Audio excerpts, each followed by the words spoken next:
Chimia o să ține toată cum au operat. Cât ai avut? Ai avut o mare, nu? Chimia, cât ai avut? Chimia, am făcut un serat. Da, da.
Nu-l filmez.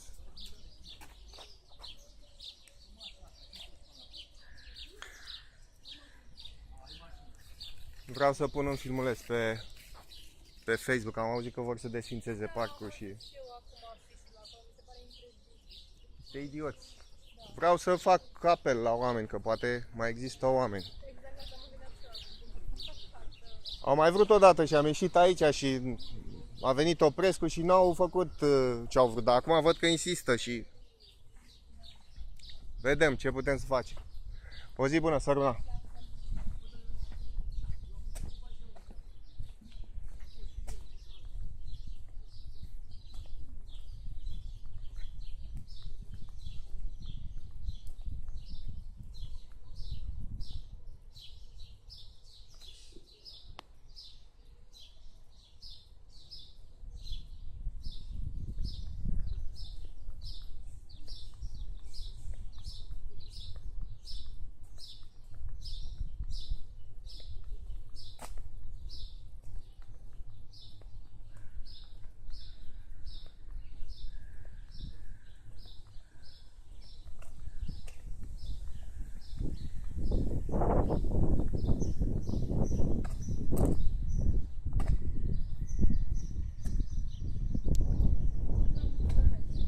Vor să-l desfințeze.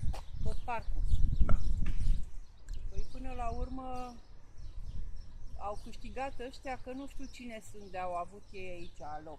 Doamne, Da, nu mai o să aflăm la un moment dat, când o să ieșim afară iar. O să aflăm când o să încercăm să... Uite, le-a dat și primăria sectorului 3, aviz, autorizație de construire. Acum, în aprilie. Domnule, eu am și eu un teren aici pe Anastasie Panu. Nu mi-a dat niciodată niciun răspuns. În schimb, lângă mine s-a construit peste tot, dar mie nu mi-a dat niciun răspuns. Și stau așa, doar o să crăp și eu. Știți care e problema? Eu sunt de acord cu împroprietărirea sau punerea în posesie a celor care au fost proprietari și au acte și asta. Da. Dar, de exemplu, aici, nu credeți că e logica proprietarul sau cei care sunt aici să primească o compensație ori în bani, Exact, ori în alt teren? Da. Se poate ajunge la o înțelegere? Cum să distrugi un parc unde vin peste 300 de copii, cred că sunt aici? Sunt mulți copii, mai ales dimineața. Nu știu ce să mai spun. E stupid, devenim animale, o să căutăm aer Să luăm cu pipeta să aducem aici în oraș.